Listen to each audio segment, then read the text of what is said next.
Can you hear me? Yes, me record, so me prepare recording.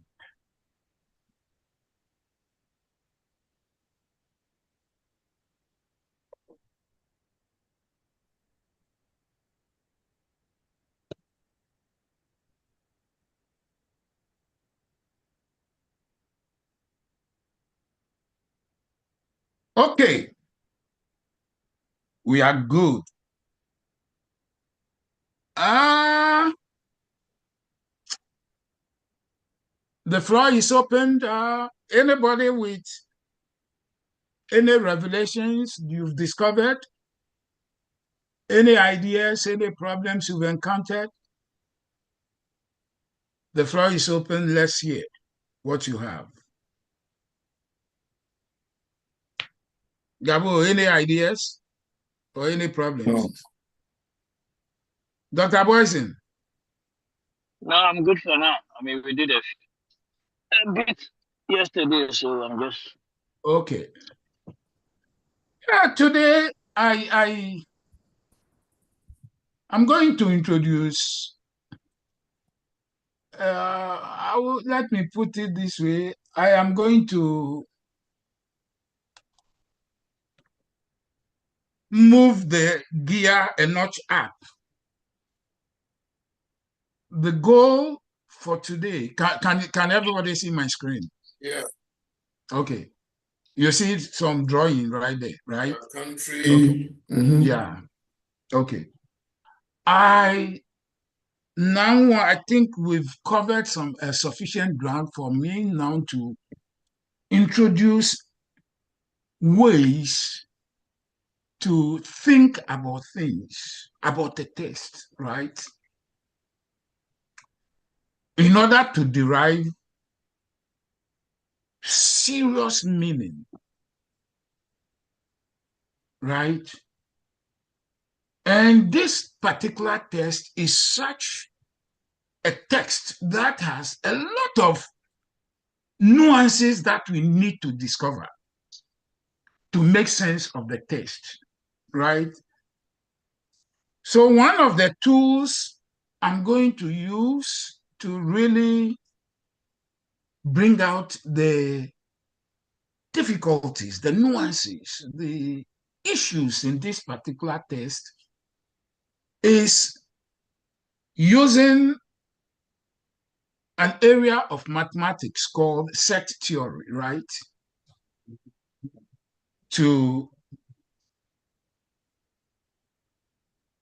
bring out the meaning of such a test, right? So on the screen, you will see rectangles and then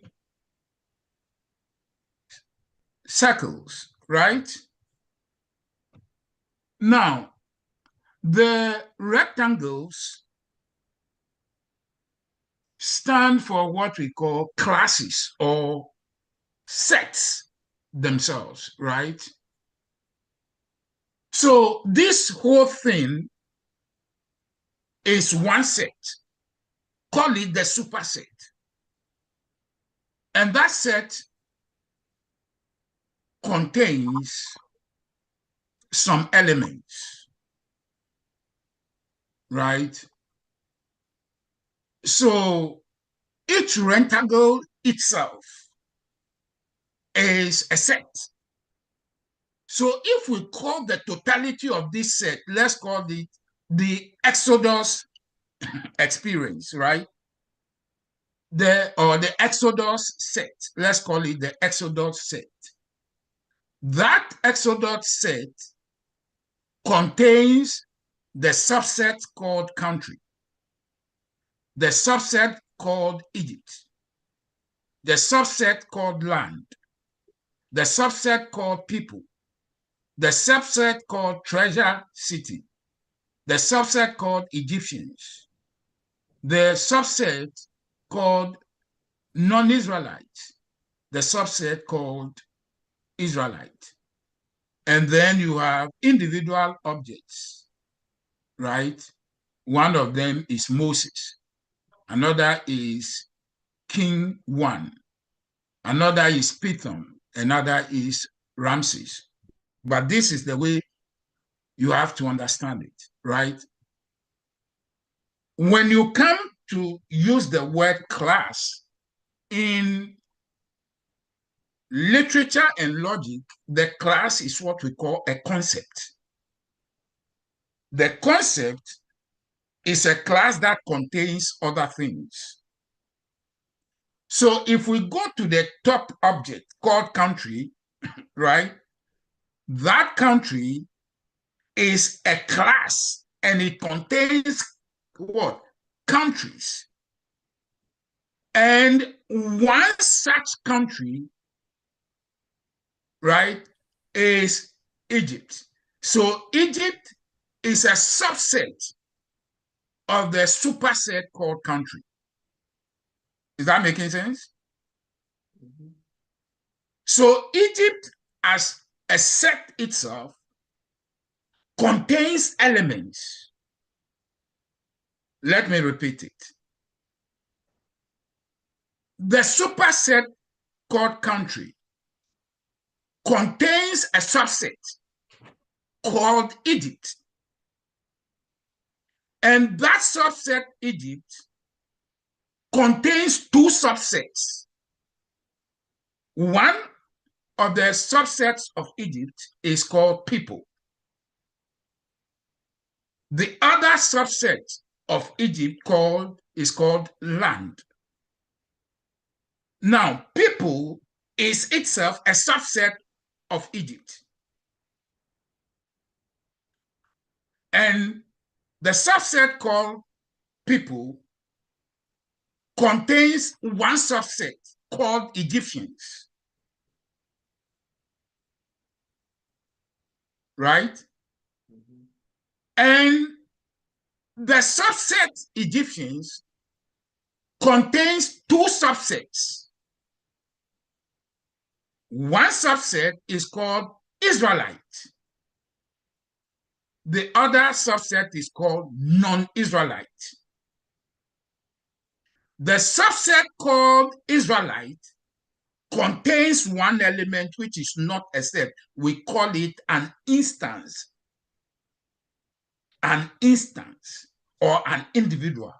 So Moses is an instance of the set called Israelite. Is that making sense? Mm-hmm. Is that making sense? Yeah. Why are you using Moses? Yeah. Say that again. Why are you using Moses? Because the text we are using, no one particular individual name has been mentioned, but we know Moses will be born later, right? So this story, where we are, is a precursor to the story of Moses. Moses was an individual, right? So I'm choosing to use it. Do we need Moses in the story? No, it is not there, but I'm using it to explain this set, right? That Moses is a member of the Israelite set. Is that making sense? If a particular name, an Israelite name, had been presented, I would have used it. But no, I can choose to call it Israelite 1. Right? But I've chosen to use Moses because Moses is a name that stands out in this text. And isn't it like bringing in a foreign material? Do we need Moses well, I agree. You have a point. But as I said, I'm using it to explain this diagram. Right? But I can choose to replace Moses with the name Israelite 1. Is that making sense? Not quite. Okay.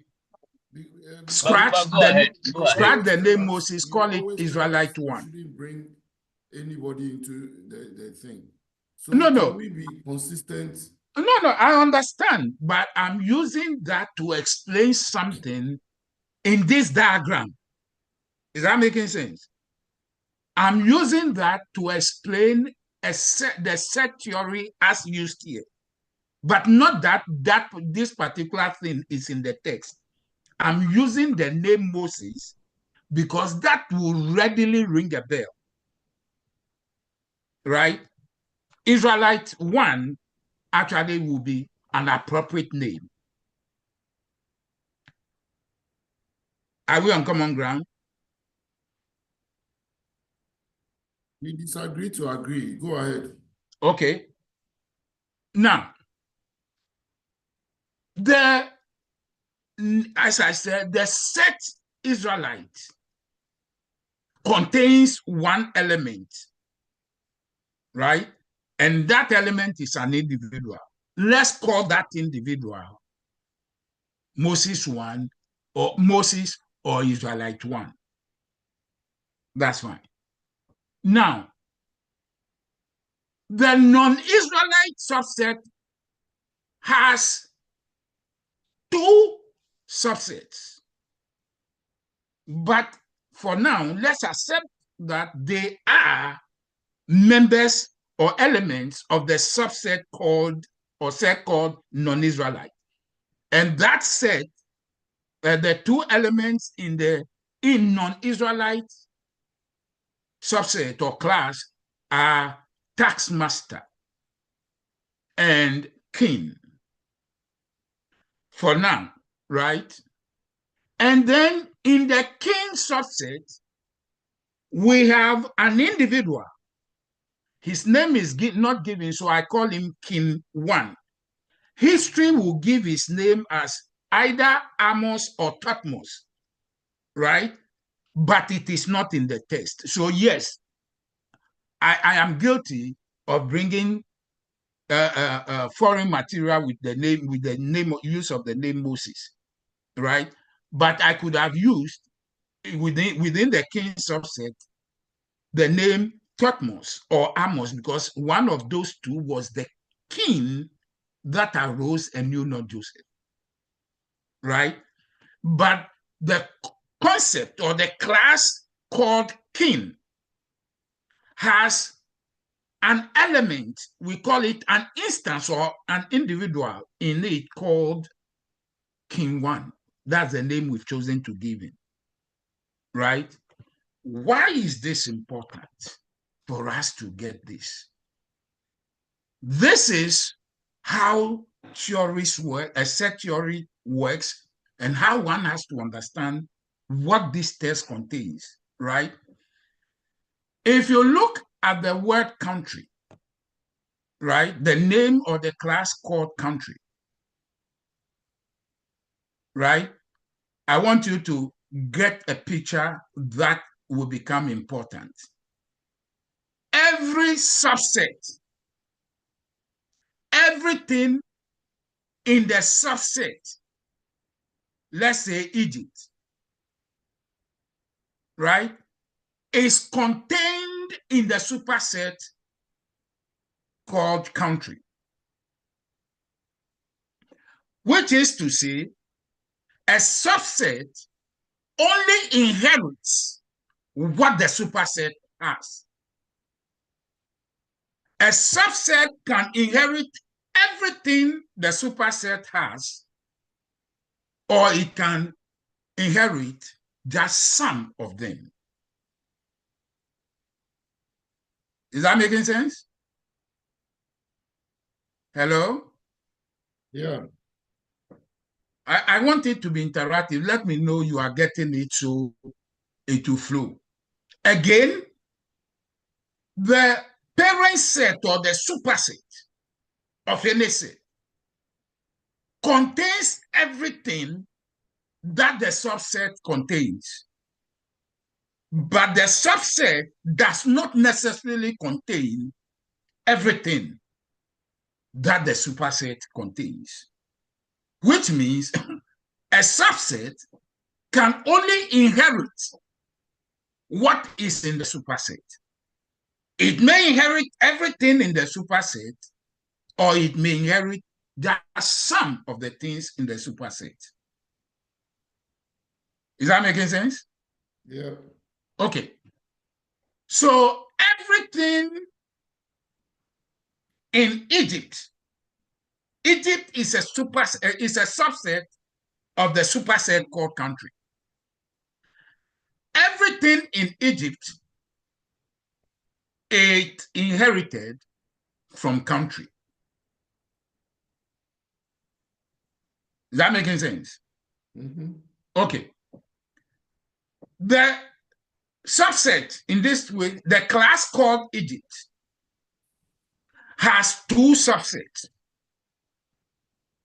One is called land, the other is called people. Right? Mm-hmm. Everything in people, that class called people, it inherits from Egypt. So Egypt contains everything you can find in people.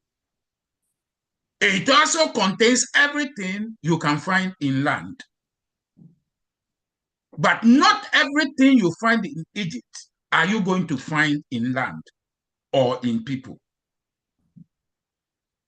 Which is to say, it is possible for people to contain something that you may not find in land.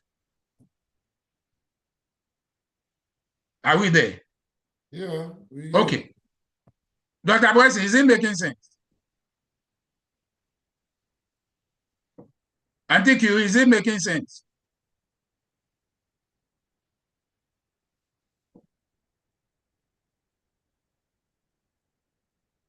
Yeah, they're on mute, so we can go ahead. I want response. Okay. So, under people, we have the subset or the class or subclass Egyptians, right? And that's where our battle is really going to be fought, right? Because when you go to verse 9, right? Let's start from where it says, let's start from our beginning, verse 7, right? Verse 7 tells us about the children of Israel, right? Mm-hmm. So let's look at where everything in verse 7, where we will find it on this diagram, right? It will be on this, right? Do we agree? Can you see my screen? Yeah, Everything in verse 7 applies to Israelites. Are you getting the picture clear?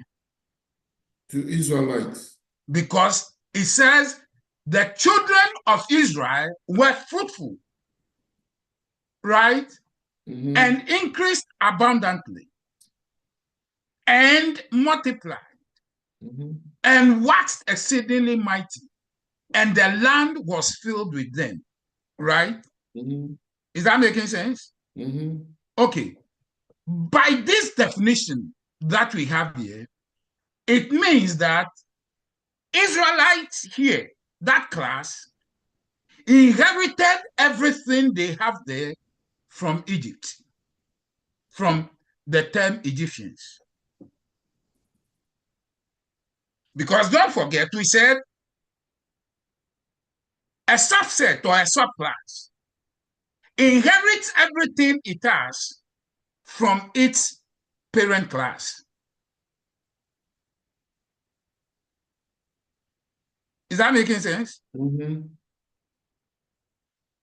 But do you realize that it is possible for two elements to be members of the same parent, but they will inherit different things from the same parent?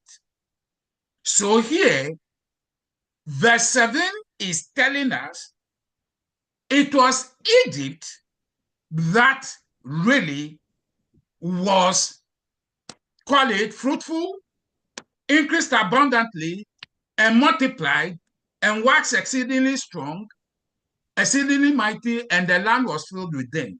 However, of those attributes, it was only Israelites who inherited that. Is that making sense? Mm-hmm. Non-Israelites didn't inherit that from Egyptians.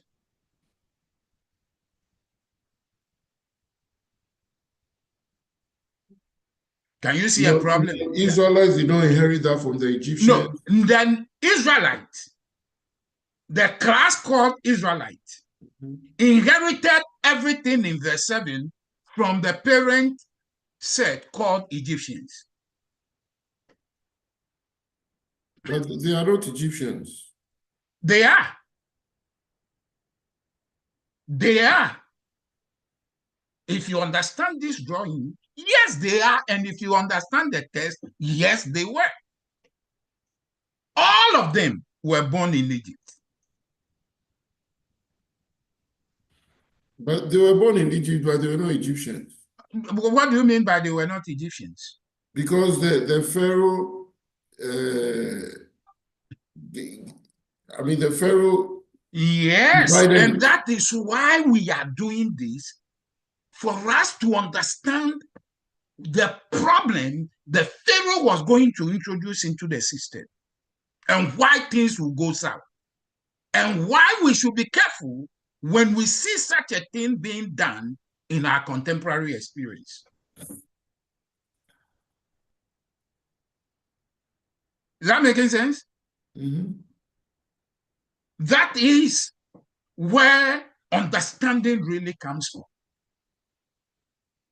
Because for as far as I'm concerned, it's not important just knowing the facts without really understanding what really they imply.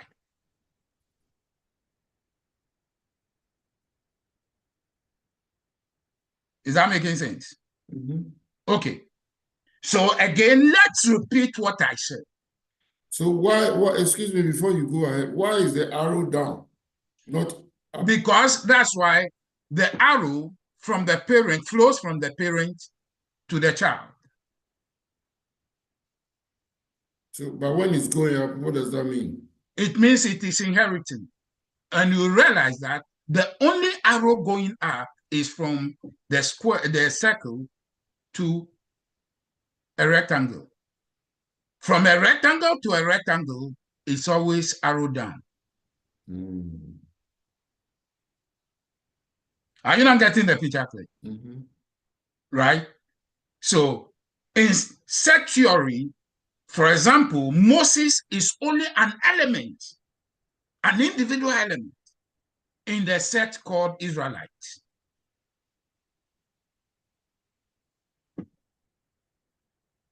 Is it only Moses? Anybody, any individual Israelite there. Okay, but you are using Moses. I'm using one. Aaron could have been, Miriam could have been, whatever, whoever, any individual Israelite will be a member of the subset or class called Israelites.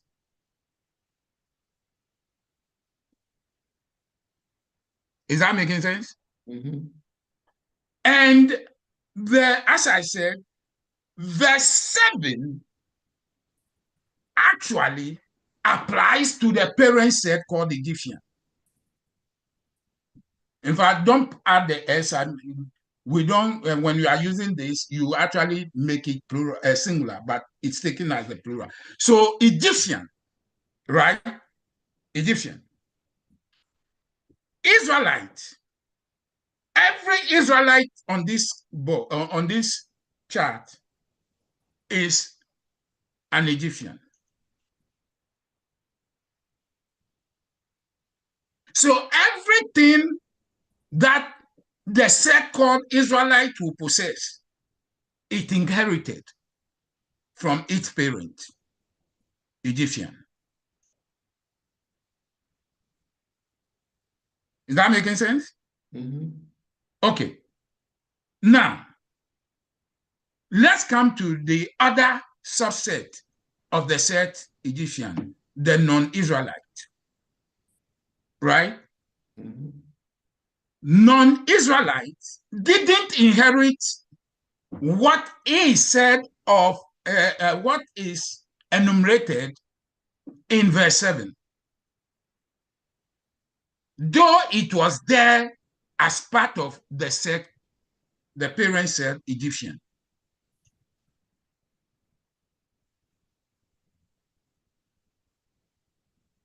Is that sinking in? Mm-hmm.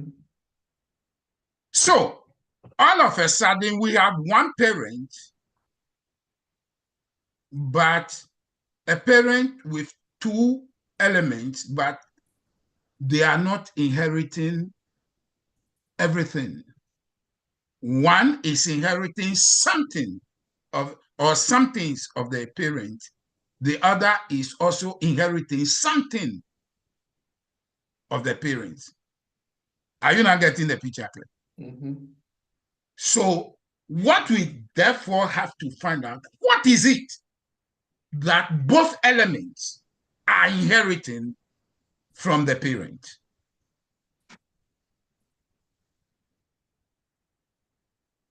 Are you not getting the interesting fact of life?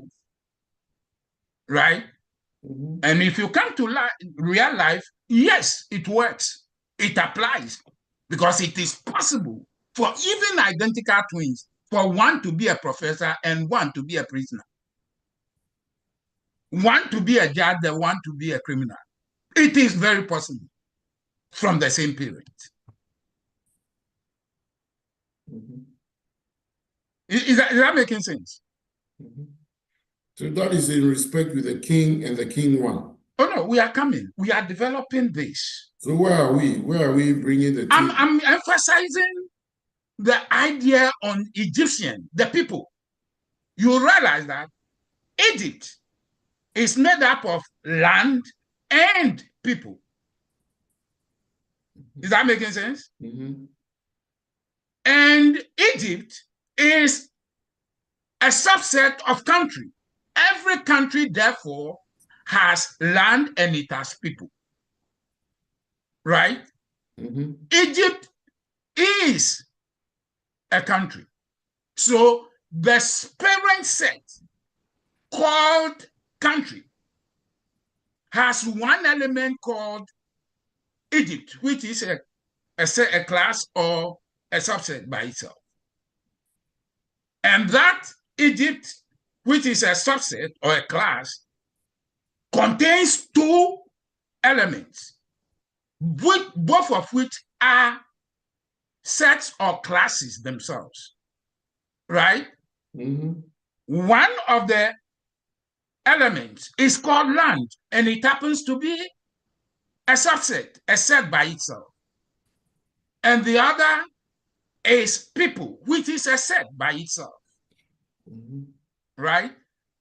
And then when you come to land, we see in verse 11, right, that there were two cities called Treasure City, right? So we have Treasure City as a subset.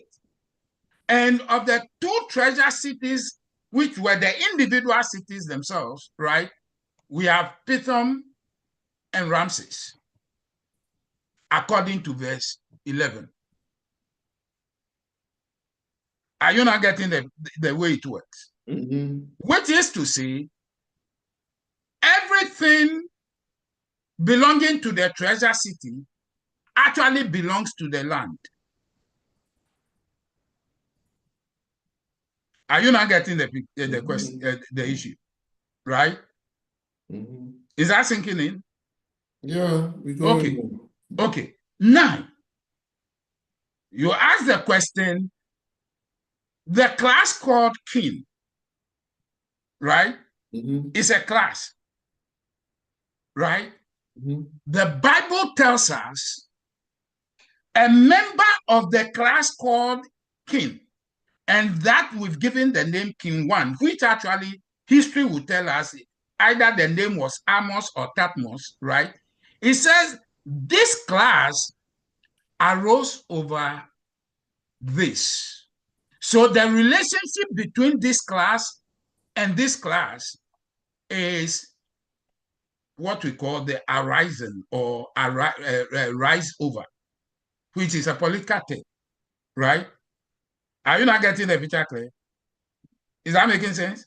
Yeah, it's coming. It's coming. Now, Since we said children inherit from parents, right?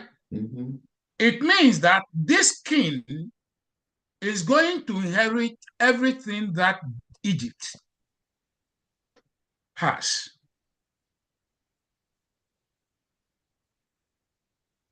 Is that making sense? No. Okay. How is he going to inherit everything that Egypt has? Let's go back to verse 8. Let's read verse 8. Can you read for verse 8 for me? I have only the New King James. I don't have the. Oh, you read it. He said, now there arose a new king over Egypt who did not know Joseph. That's it. So we have a new king arising over what? Egypt, right? Now, in sets, we have what we call relationships, right? So the relationship between two elements within a set, right? We have to find out here the term used to show the relationship between two classes, a parent and a child, is the term arise over, as in verse 8. So is that making sense? Excuse me, where does Joseph fit in? Let me get it. In James. Where does Joseph fit in? First, the Bible said the king arose over Egypt. And one attribute of that king is that he did not know Joseph. Yeah, but I'm saying that where do we put Joseph in the set or subset? Well, as of this story, actually Joseph will belong to the subset called Israelite. That's like Moses. Because we have the king, so okay. Are you not getting? Yeah, that's how complicated, and this how you expand and extend your reasoning powers. Is that making sense? So, as I said, verse 8, which tells us that a king arose over Egypt. That king is a class, right? Hello? Yeah, I'm listening. That king is a class, and its relationship, the class king, and the relationship between the class king and the class Egypt, right, is the term arise over.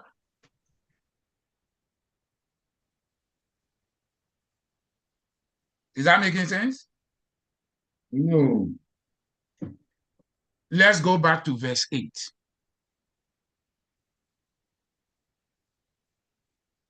Is the term king mentioned in verse 8? Trying to get a King James version, but it doesn't matter. You read the New no, King James. The name king was mentioned. Now a new king. There was no name. Yeah, in verse 8. Yeah. So I said that king actually is a class, and it is here, right? Are you getting the picture, please? And that class king, the relationship between this class king and the class Egypt, right? That relationship is what the term arose up or rose over, right? Because it said a new king, now there arose up a new king over Egypt. So this class king rose over Egypt. The relationship between king, the class king, and the class Egypt, right, is the term called rise over. Are you not getting the picture clear?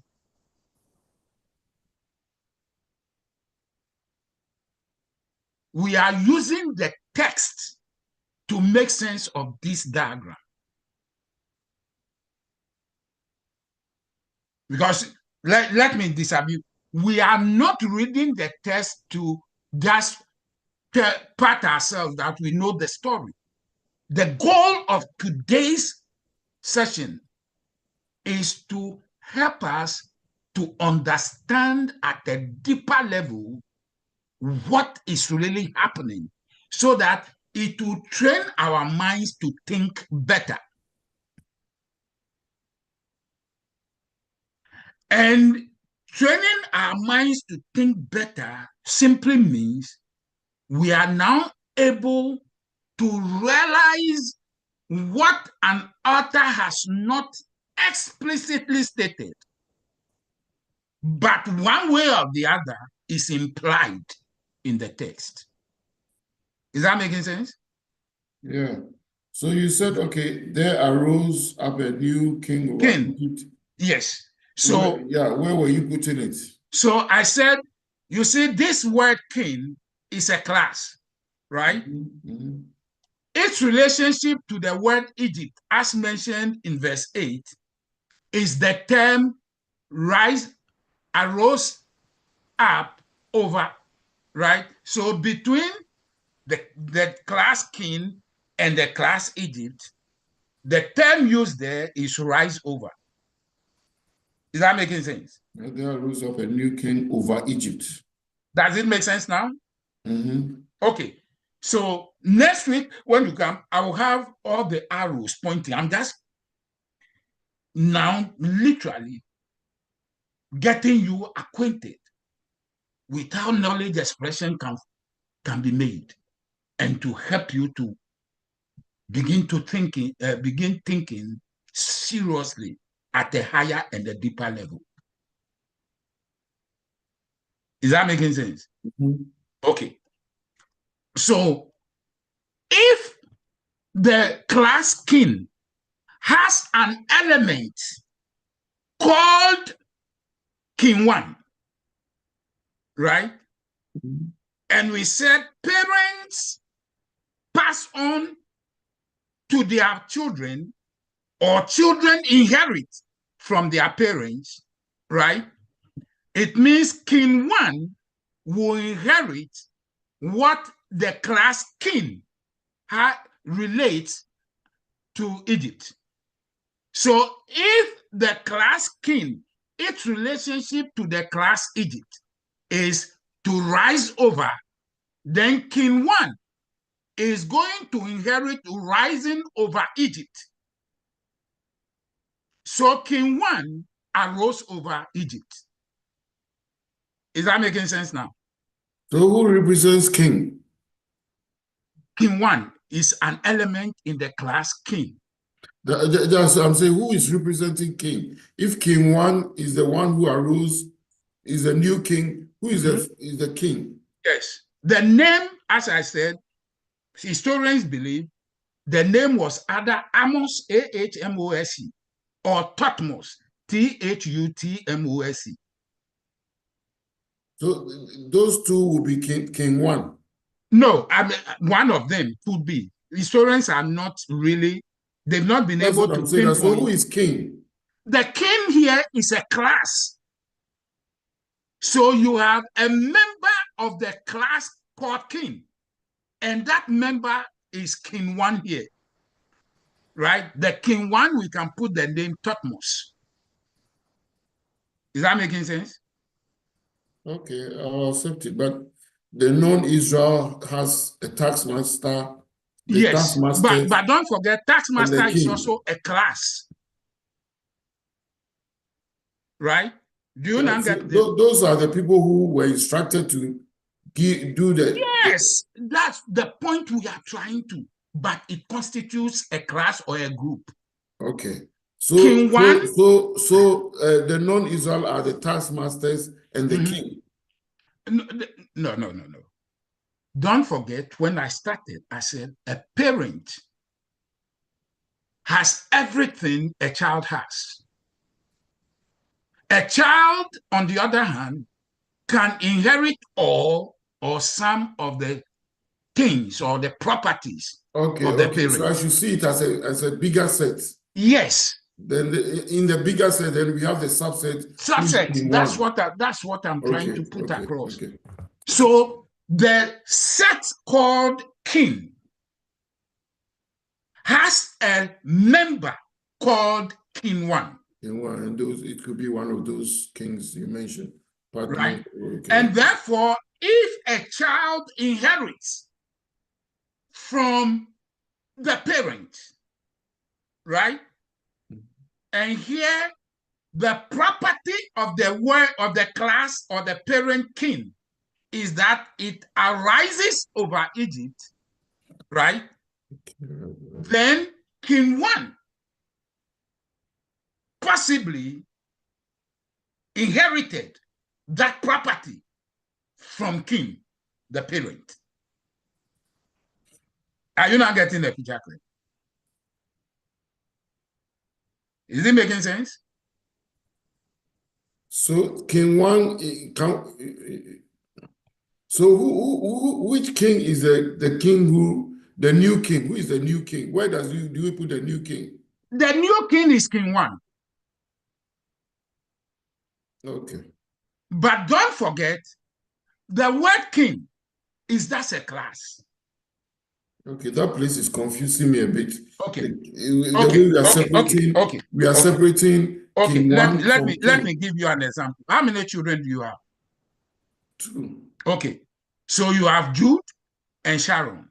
Mm-hmm. So you constitute a class. And Sharon is an element of you. Jude is an element of you. Mm-hmm. Jude could inherit everything you have. Sharon could inherit everything you have.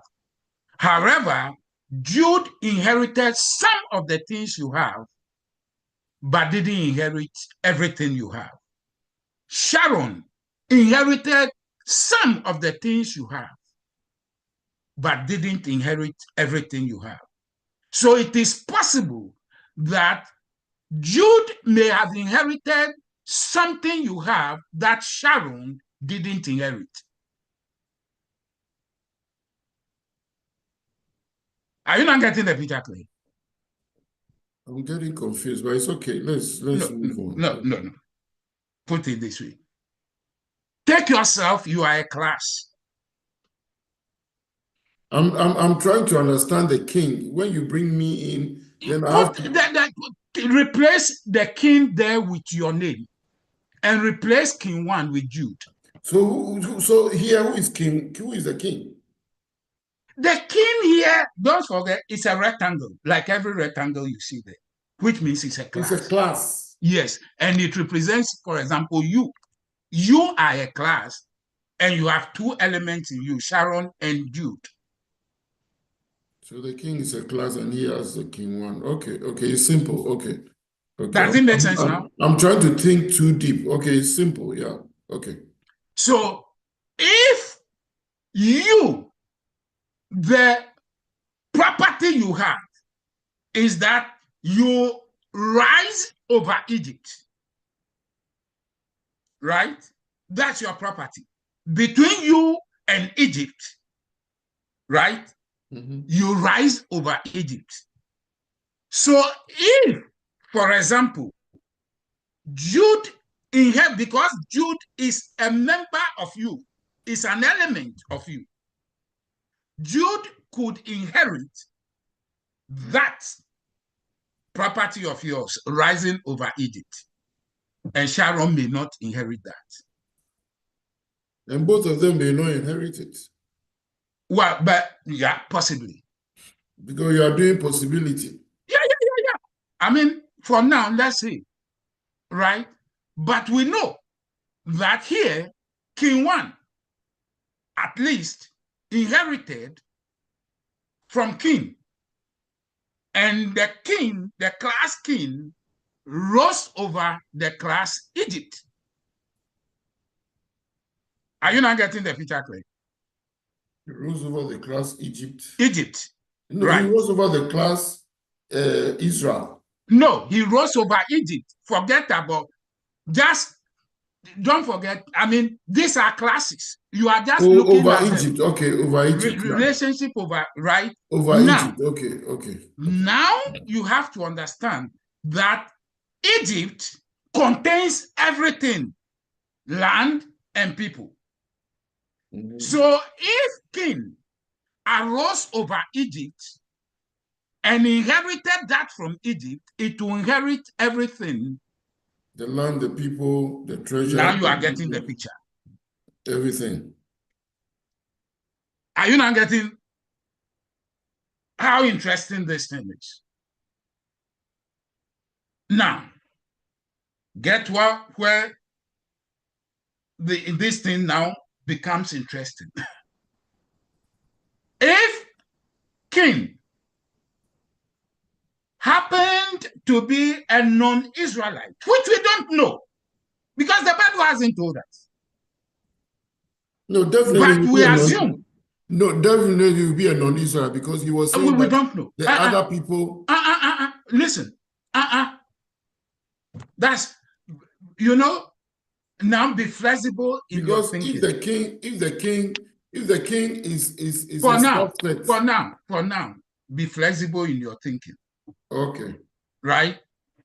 Because you are going to learn how to do what we call deriving logical consequences or implications. Is that making sense? So just be flexible. That if this king was a non-Israelite, the text hasn't told us explicitly. We are assuming that he was not an Israelite. Is that making sense? So we'll work with that theory. But I am also sounding this alert that we are jumping ahead, but something may emerge. I'm not saying it will, may emerge in the text that may force us to look at things a second time. Are you not getting the picture, Fred? Because sometimes God will say something, and you may think he has reversed what he said. And the reason you don't really realize that he has not reversed himself is because if you take other things he has said and you derive your logical consequences, you would realize that it is possible that what you thought was a reversal was actually, after all, not a reversal, but a logical consequence of what he said, based on the totality of everything there. Let me give you an example. The Bible says, according to the Ten Commandments, Leviticus, that if anybody is caught in adultery, what should be done to him or her in Israel? No, we can't hear you. It should be stoned. Stoned, yes, stoned, right? Do you realize that a woman was caught in adultery, right? And was brought to Jesus, right? And they asked Jesus, what should be done to the woman? We caught her in adultery. The question is, what does the law say? Right? Should Jesus ask them to stone her?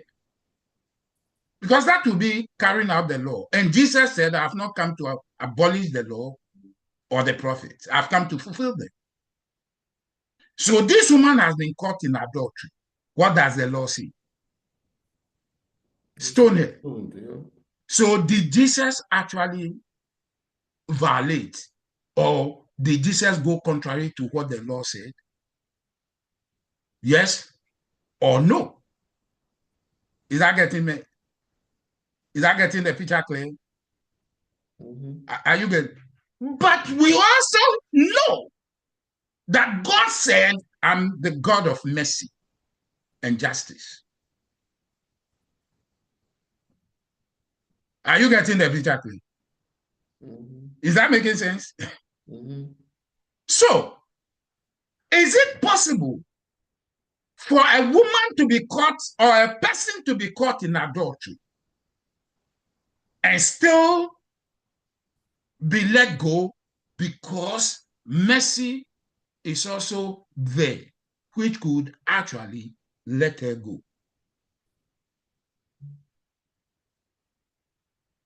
Is that making sense now? Right? So Jesus, in actual fact, didn't violate. It is we who don't do this kind of very exhaustive logical consequences. We will say Jesus went against the law. But if you take the totality of everything the Bible has said, it is possible for an offender to be let go because it is also provided under the law based on how you read it.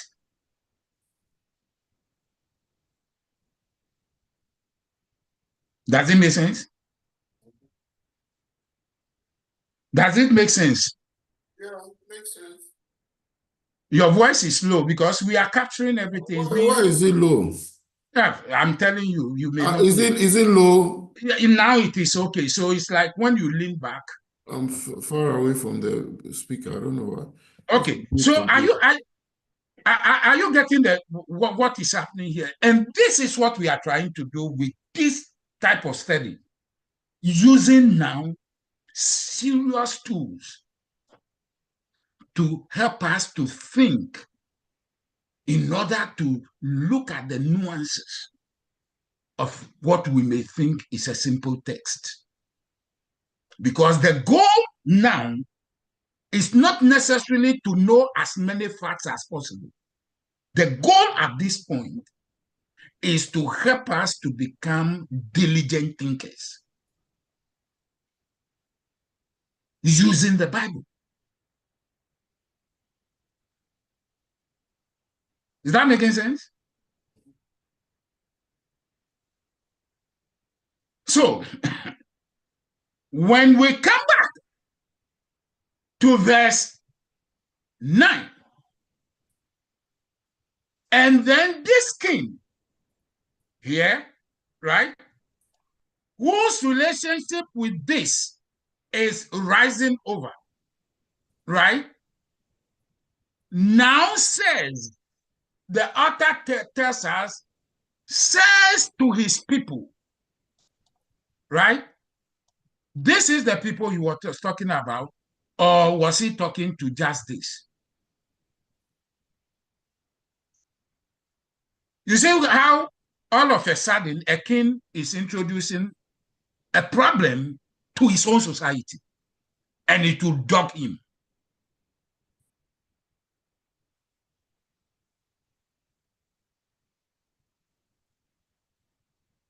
Is that making sense? It will dog him. What did you say? It will dog him because he's going to dog him. Yes, he's violating something. And this is what I want you. An author doesn't have to explicitly tell you everything, but he'll give you facts for you to do what a good student would do. And so this is one way of introducing us to how to become a good student. Doing serious analysis to understand life based on a seemingly simple text like this.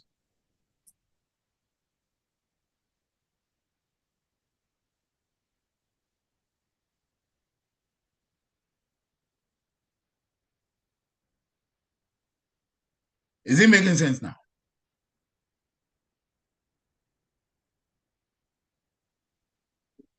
To affect the king. They say that again. I said eventually to affect the king. It will affect the king. Yes. And so if you understand what we are trying to do, now you can take America and you can say that if it later destroyed Egypt, what is happening will destroy America. It's going to destroy America, not the king. When we say America, don't forget here, when we say Egypt, do you realize that it includes the king? Are you not getting how interesting this becomes? Right? Yeah.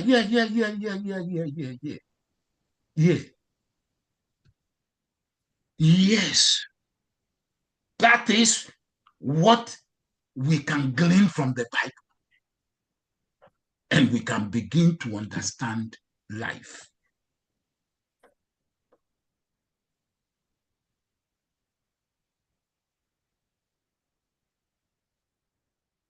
Is that making sense?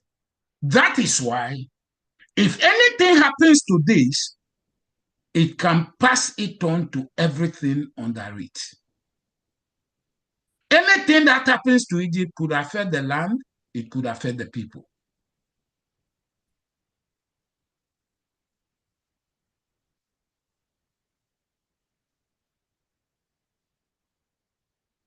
Are you not getting the picture clear? Right? That's why, as a good thinker, if you want to affect everybody, go to the thing that binds the group you are interested in. If you want to turn Israelites to slaves, then you must come from here, come here, and then target these people. Are you not getting the picture clear? Because down the line, we will realize that we even don't know who were members of the tax masters. Could it be there were some Israelites in there? We don't know. And one of the things good students like you and me is that we realize that the children of Joseph, their mother was an Egyptian. So at least the tribe of Ephraim and Manasseh may not fit conveniently into this. They could straddle this and this. At least they were Egyptians, but they could also be non-Israelites if you assess them or evaluate them based on their mother, and could be Israelite if you take them or evaluate them based on their father. You see, all of a sudden, complications setting in. And therefore, it is possible for the tax master group or class to be made up of a member of the class of Joseph's children, who could be either Israelite or non-Israelite. All of a sudden, problem.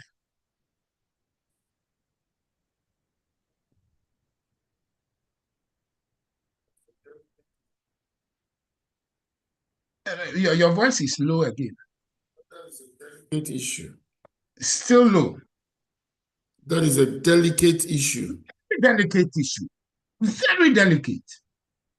Now you will understand again from what I have studied why somebody like Obama could become president. He has both a parent who is white and a parent who is black. And maybe why Kamala Harris could be having problems because he didn't have a white side. We don't know.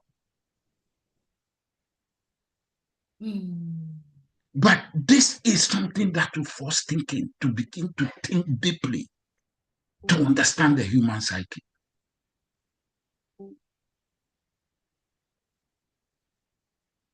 Because can you understand that if somebody started talking ill about Obama and his mother decided to fight back, who would the mother be fighting?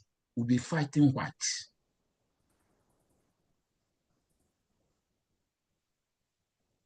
Are you not getting the picture clear?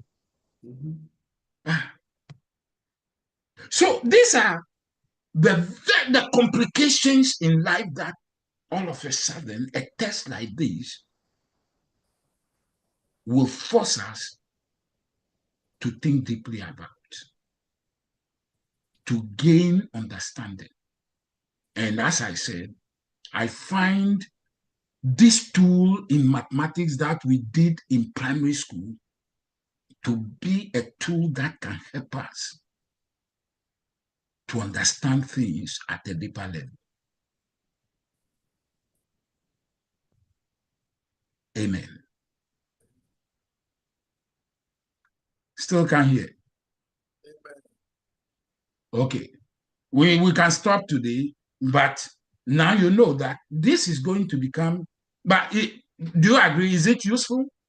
Yeah, it's useful for us to understand the subsets and the subs And have all of it. how it relates. complicated. Yes. It will help us a lot. So yes, we can stop here. Next week, I will draw it very nicely, right?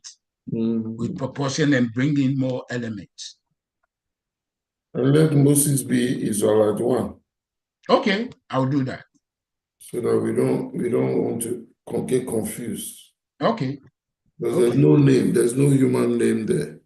Yeah. That's fine. That's fine. Okay. Okay. So we can stop here. And